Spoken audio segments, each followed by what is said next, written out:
Y'all ready? Y'all ready?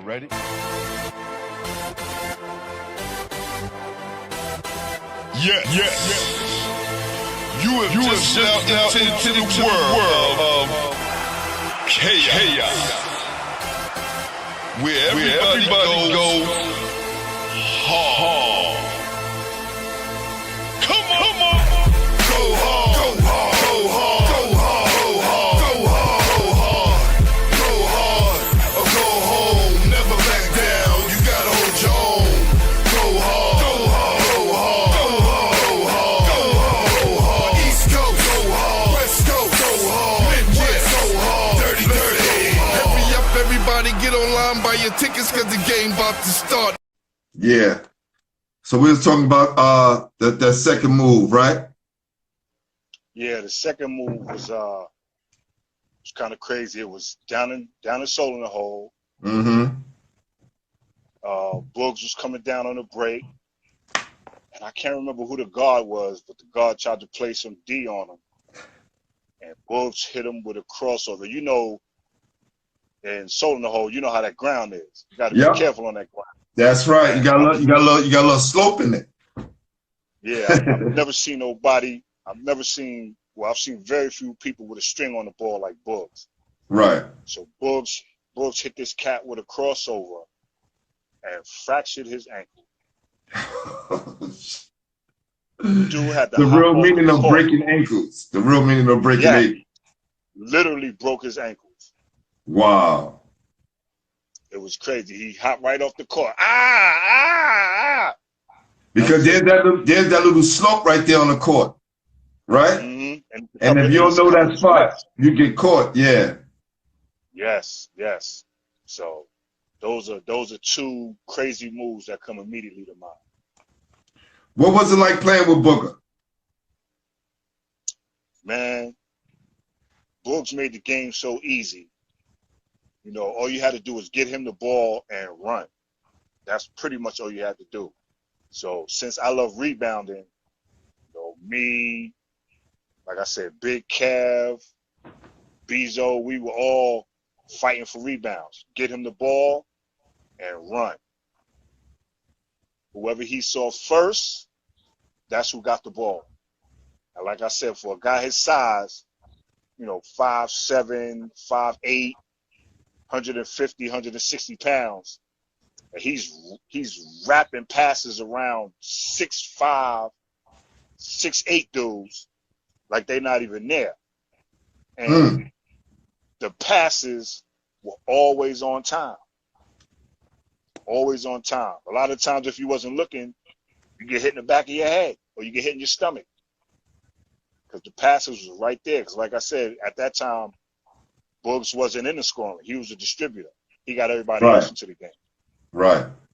So all you had to do was get to your spot, get open, and he'll figure out a way to get it to you. Isn't that crazy how someone becomes a legend by making everyone else better? Listen. That tells you about the game of basketball. Yes, that's what true legends do. That's what true legends do. You make everybody around you better. My guy Tooth said it was Fig. It was Fig who that fractured his ankles. That's what it was. Fig. Yeah, it was Fig. Okay. All right. Yeah. You know those guys. Trivia, historic trivia question right there. Right. Because I would have never figured that out. Two of the most Brooklyn Soul acts. So this is your last question, Brooklyn Soul. I don't want to stump you, but if you got more, keep asking, brother. I ain't lying. All right. Outside of Rucker, two of the most competitive tournaments you played in. Outside of Rucker, it would probably have to be Soul in the Hole, definitely. Yes. And I'll take it outside of Brooklyn because I don't want to give Brooklyn all the props. Right. I'll take it outside of Brooklyn and I'll say Dykeman.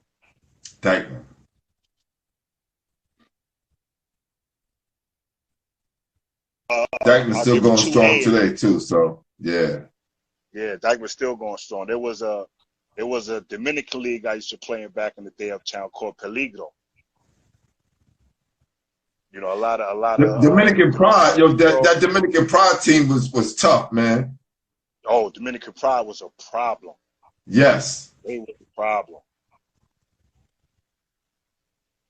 Need to figure out who was the guy. Who was the guy? We need to figure out who was the guy up there and get him on, because I've always heard about these guys, you know, and I went and watched these guys play, and I was like, this is one of the most well put together teams and organized, and they love to play with each other. You could tell that these guys came up with each other.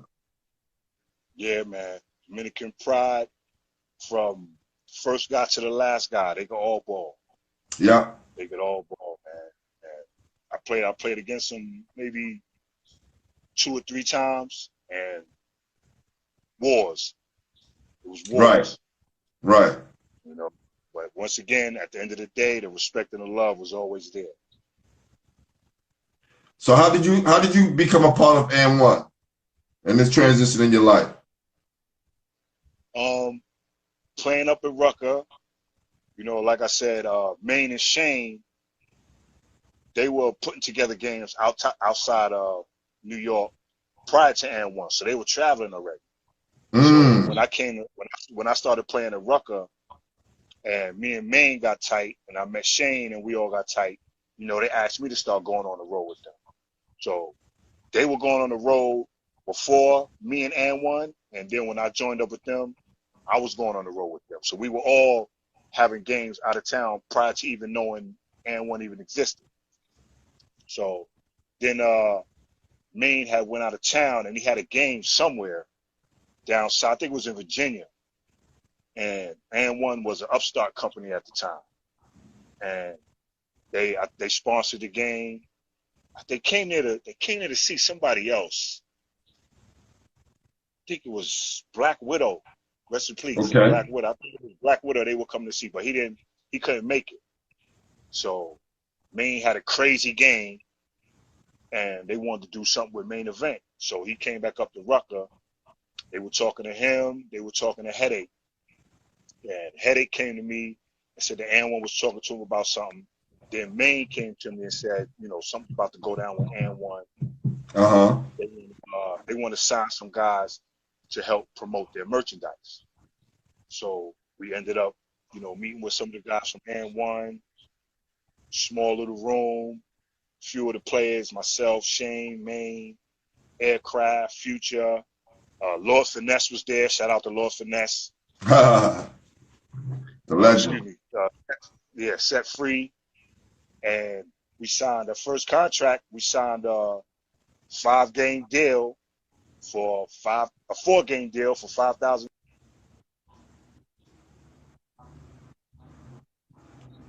Wow. Right. And that was the footage you see on the first mixtape. So, you know, from there, I had no idea what it was going to turn into. I was just happy I was playing ball with my boys and, you know, getting some money on the side, some free gear. And then next thing you know, after the footage with Skip came out, after that, you know, they were selling the sneakers with the tape. Right. That footage just put everything over the top. Definitely. That was just like cracking the streets right there. Mm-hmm. So that was the main event for me on for that one. Right. Yep. There's a video I put up today of your main event on fast break, catching off the rebound dunk and breaking the backboard. Right. Yep. Yeah. Where was that at? That was in York, Pennsylvania. We were playing for a former WNBA player. Her name was Chantel Tremitiere. Mm-hmm. You know, if you go back, you'll probably recognize her because she was probably one of the more indistinguishable people in the WNBA when it was first starting up. She had blonde hair, you know, her ear stuck out a little bit. Hell of a player, great defender, you know, and she asked us to come out and play for you know, a charity game for her out in her hometown. You know, we developed a friendship with her. We went out there and played, and we're on a break. I went up for a layup, came off soft.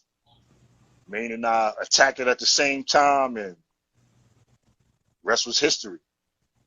So y'all both grabbed the ball at the same time? We both grabbed it at the same time. But he grabbed it with one hand, and I grabbed it with one hand, and then our other hands went on the other side. And that was it. That was it. Now, I've seen one guy break the backboard before, but two guys at the same time. And I watched it over and over, and I was like, did one guy just hang on the rim after the other guy dunked it? Nah, you guys caught it together and flushed that shit. So that shit was crazy. It was simultaneous. And the reason why, one of the reasons why it was simultaneous is because, you know, I played with Maine for a long time. There are a few people I play with that attack the rim like main event. So if you don't get to the rim first, you might not get the ball. Right. So what I really was trying to do was beat him to the rim. That's all I was really trying to do. And it just so happened that we got at the rim at the same time because we both had the same train of thought. We read the ball the same way. We both figured out it was coming off. And the anticipation was simultaneous. And since y'all both was up there at the same time, I think it kind of shocked both of y'all. And so when y'all hung on the rim, y'all was hanging on the rim for safety to make sure y'all come down all right. And then the whole shit collapsed. Right. And that was the whole thing. We knew once we both met at the rim, neither one of us wanted to get hurt. So once again, simultaneous thought, we both grabbed the rim. Because I didn't want to fall on my back, and I know he didn't want to fall on his back. That's right. You know? Salute my artist in the building, Jamel Powell. What up, Mel? What up? Salute. For sure. I told him you working on that artwork for him, so I know you are. So how was your time spent over in AND1, and how was your experience? Was it a good experience? Oh, I had a ball over at AND1, man. I met a lot of good people over there, developed some long-term relationships, got to travel the world, you know, travel the states, play against all types of competition, got to hang out with my guys, doing what I love and getting paid for it. So, you know, overall, it was a great experience. You know, whereas I probably wouldn't have met half these guys if AND1 didn't come about.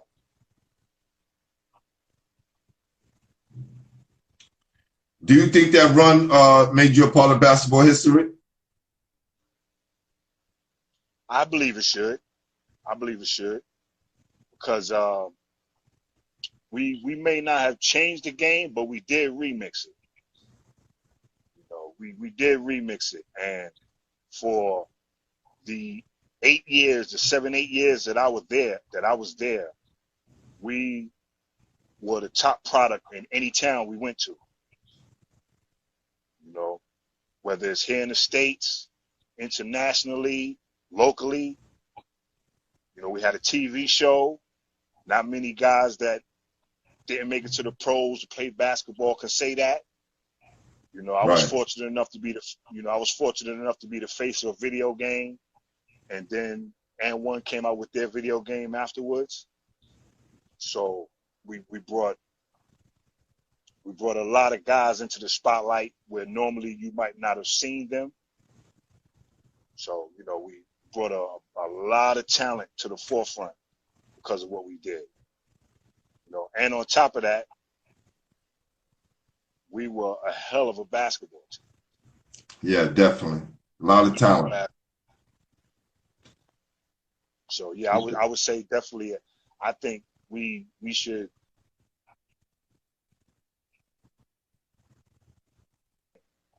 You know, to back up my man Shane the Dribbling Machine, because he's been pushing that. He's been lighting that torch for the past few months now, if not a year or so. So I'm just gonna say what my man Shane the Dribbling Machine has been saying, because I agree with him 100%. I believe we should get strong consideration for possibly being inducted into the Basketball Hall of Fame. You know, because early on we had Harlem Globetrotters, right? And you know, totally different styles of games, but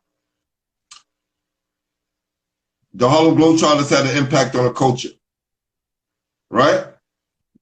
And now, 50 years later, some odd years later, AND1 does the same thing. Remember, we were just talking about the skip tape that was just like cracking the street. And then you guys, and then y'all hit the street, the circus all around the country, different cities. Then you guys land on television. Some of the same things that the Harlem Globetrotters did. Right. You know, too bad we're not in the cartoon days, because you guys might have the cartoon too. You know what I'm saying? Man, you never know. You never know. It's funny you say that, because I had a friend of mine a few years back. He wanted to do an animation short for the AND1 guys. He wanted to do an animation short on his website. So I might scrape the dust off of that and reach out to him to see if he's still interested in doing that. But look, brother, you know, once that happens, right? The same path, man. And you know, again, never thought about it, but now that you put it out there, yeah, I think that should happen, because you guys impacted the culture, you know? Yes. And I think anybody who put the time in and has an impact on the culture, especially here in America, that should go down forever and should never be forgotten. Appreciate that. No doubt. No doubt. You know, I hear to this day, you know, I see guys, you know, when I'm wherever I'm going, I see guys, yo, man, I used to watch you guys all the time. You know, I hear guys say, yo, you kept me off the street. Grown men, 35, that might have been 30, 35 at the time. Never played basketball. Watch the mixtapes. All of a sudden, they want to learn how to play basketball just from watching the mixtapes. Yeah. You know, these are grown men who went their whole life without even thinking about touching the basketball. And watching a mixtape or watching a TV show that we had put a fire in them to want to learn how to play basketball. Kept a lot of kids out of trouble because they had to come in on Friday night if they wanted to watch a TV show. So you're coming in the house, you can't get into too much trouble in the house, you know. And, you know, a lot of guys might have said, you know, we ruined the game. Highly disagree. Highly disagree. Because that's what you were paying attention to. You know, with the trick moves. You know, people talk about a lot about the trick moves, and maybe some of our stuff was choreographed. None of our stuff was ever choreographed, ever. Right. There was no script of what we did. Right. One of my biggest things with AND1, and I don't think it was with AND1. I think it was with everyone else trying to emulate AND1, right? And I think that what some of the people may have said, because I had those thoughts.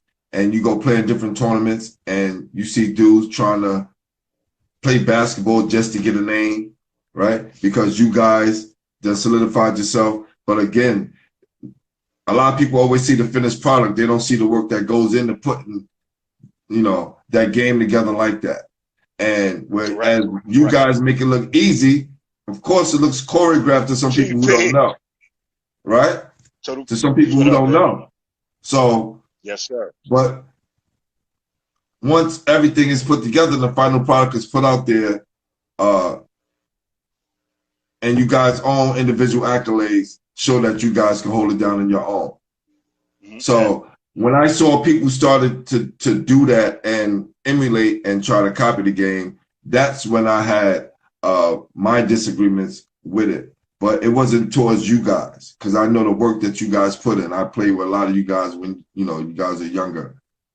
So, and I watch a lot of you guys. So, and this is probably a lot of people who was hating from afar, you know? Well, I mean, yeah, I mean, with success, you're gonna get that, because you can't please everybody. Right. So if you try to please everybody, you're not going to please anybody. So That's right. you just have to try to do what you have to do and hope that the people who admire you are the people that are in the forefront, because those are the people whose opinions you're going to value. You know, I Yeah. appreciate what you said, you know, and, you know, just to, you know, capitalize on what you were saying, when people thought a lot of our stuff was choreographed or not real, that was one of the main reasons for us doing our Crash the Courts. Mm. Going into any neighborhood, playing against guys that, you know, that think they can hang with us. And listen, we just show you we can play. That's why we, with the King Dome, Total Package played in that game. When we played at King Dome, we went down to Berry Farms. We played at Tri-State. You know, we played in a lot of the major tournaments in New York City, just to showcase that, yeah, there's an entertainment aspect to what we do. But don't get it twisted. We could play ball.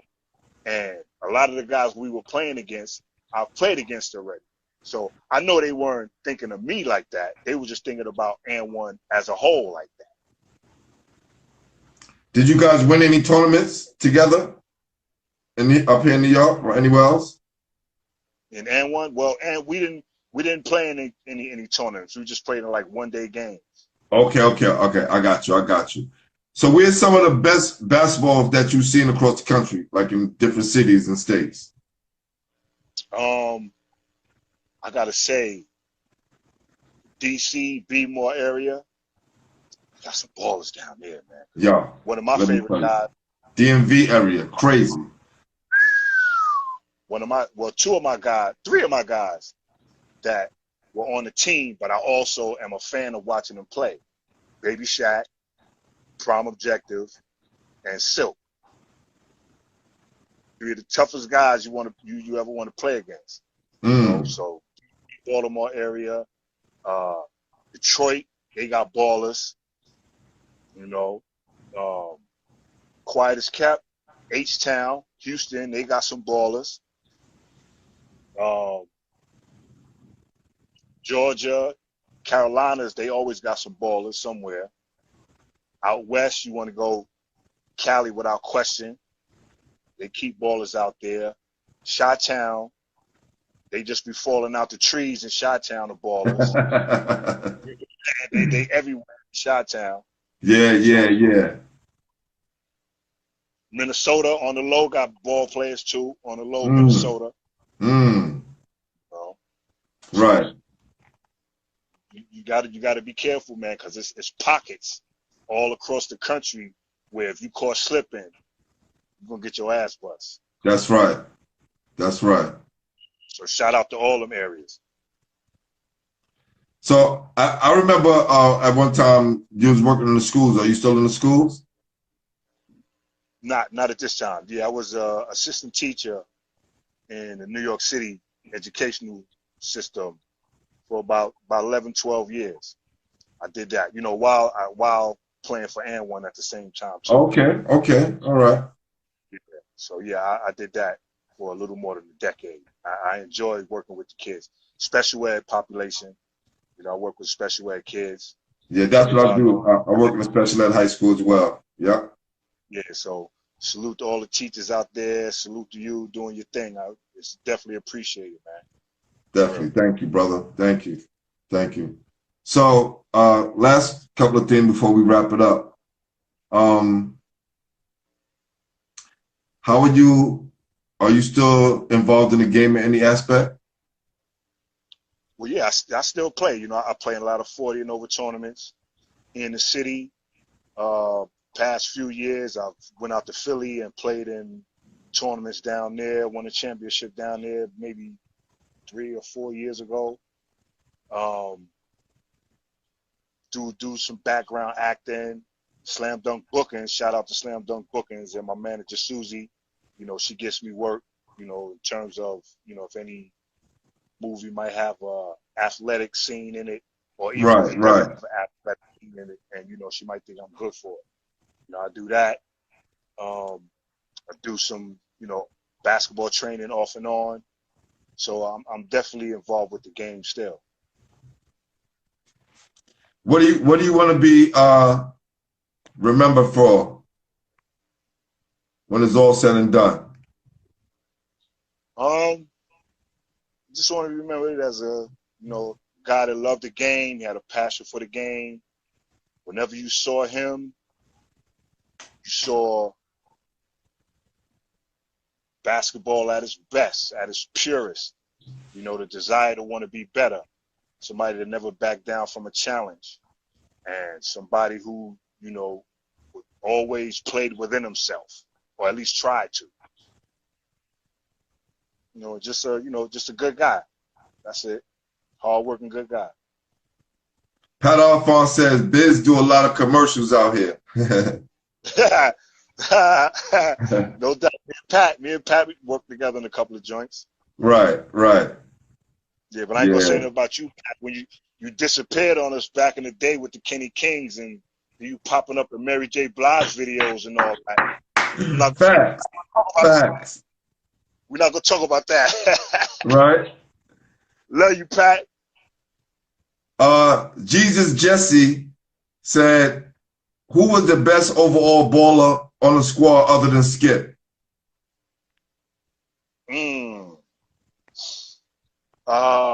I would probably, I can't pinpoint one guy, but there were a few.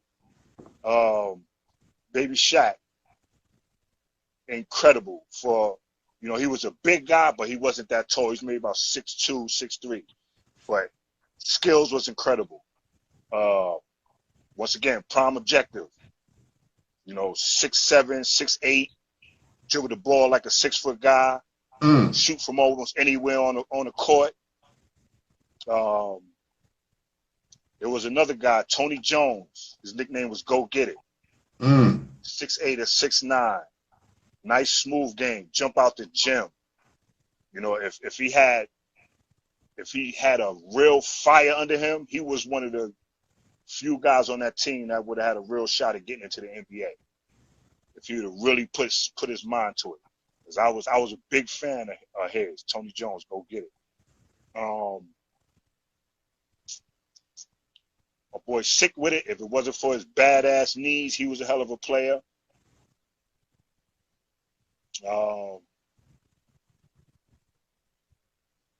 Yeah, that's about it. Ali Mo, my guys, all my guys had skills. All my New York guys had skills. But yeah, those are the guys that were, pretty much some of the best ballers on the team that I think had a legitimate shot of probably getting to the league if they would have had a chance. Give it to them. Oh, okay. Well, that's cool, man. Well, look, you made a lot of progress in your life, man. And the one thing I can respect, brother, that nothing was given to you, right? You was a hard worker from the beginning, and you still working hard. You still giving people a chance to see you play and experience, the world of biz, half man, half amazing, every chance you get. So I just want to say, man, brother, keep doing what you're doing. I want to give you your flowers, man, and make sure that we keep your name alive any way we can, any chance we get. And yeah, that's right. Not to cut you off, but I did want to say something about that, man. One thing I do want to say is we gotta appreciate each other while we're here. That's right. We gotta love the people after they're gone. The times we in right now, the situation in terms of how this country is being run, we have to let each other know that we are here for each other at any time we can be there. So instead of coming together after we lose somebody, let's come together while everybody's still here. Yeah. I just want to let you know I appreciate you for having me. I love you. It's been a minute since I seen you. We both no doubt, my brother. And you know what I mean?